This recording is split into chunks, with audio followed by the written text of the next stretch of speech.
Welcome to an E-Value tutorial. E-Value is a health science administrative platform. It's designed to simplify healthcare and education administrative tasks. While E-Value has a multitude of purposes, our critical care team utilizes its two basic functions. They include procedure logging and professional data storage and tracking. In this short tutorial, we will review the processes in which to complete each task. Before moving forward, it's important to review the E-Value responsibilities and expectations. First, all procedures are to be documented into E-Value. This includes unsuccessful procedure attempts. Also be sure to record the use of ultrasound-assisted vascular procedures. And lastly, don't forget to record your CPR/cardiac resuscitation. In addition, professional data is to be entered, maintained, and updated by the individual provider at all times. The objectives of this tutorial include getting started, logging procedures, and entering and maintaining professional data. So let's get started. If you have not already received logging access, please contact the Critical Care Office Coordinator.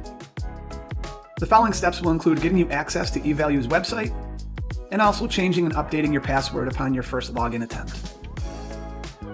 First, let's get you started. Let's find the E-Value website. In your search engine, type E-Value login.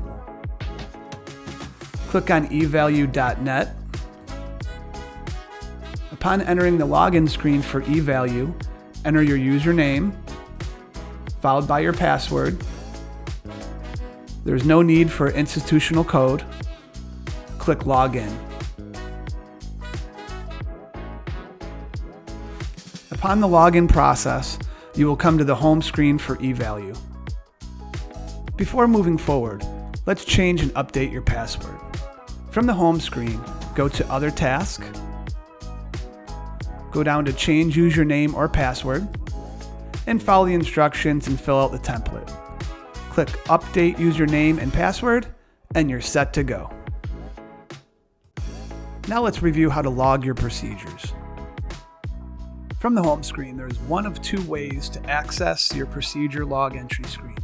My preference is within the home screen, the shortcut hyperlink, Log New Entry Cases. You also can click on the Case Logs tab, go down to Log New Case Entry. Now let's log a procedure on a sample patient. Select your date. Next, select your appropriate supervisor. Then your supervisor's role. If you've been privileged in the procedure, no supervision is required. If you have not been privileged in the procedure, you have the choice of selecting supervisor available or supervisor present. Next, enter your encounter tag. In our case, this will be the patient's medical record number. The site is selected as Catholic Health Systems. Next, let's go down to the procedure tab itself. Under Procedure Group, Ungroup, select your procedure. You can ignore the Procedure Bookmark tab. Next, go down to select your role in the procedure. You have a few options here. The supervisor was physically present, the procedure was completed in collaboration with direct supervision, or the procedure was performed independently. Lastly, there's another option if the procedure was attempted but unsuccessful. Procedure duration is inapplicable. There's a notes section if you would like to add any. Next, let's press Add Procedure. Down here at the bottom portion of the screen, you can see confirmation that you've added a procedure for arterial line. You performed it independently. And now you can click Save Record. Please also remember to document any ultrasound-guided vascular procedures. You can do so by going to the procedure list, scrolling down to Ultrasound 60, Dance, VASC Access. You can confirm that you've entered a ultrasound assistant guided arterial line insertion. Lastly, press Save and Record. Now that we've logged a procedure, let's get to adding your professional data. From our home screen, let's click Other Task. Let's go down to Manage Personal Records. This will bring you to the Manage Personal Records section. Let's enter a PALS certification together. First, let's click on the date that we've taken the course. You will see that E-Value will automatically default the expiration date of the course that you've entered. Now let's enter our PALS certificate. Click on Add Attachment. Now let's choose the file from your hard drive. Double click and press Add. Now you can go back to review your entry.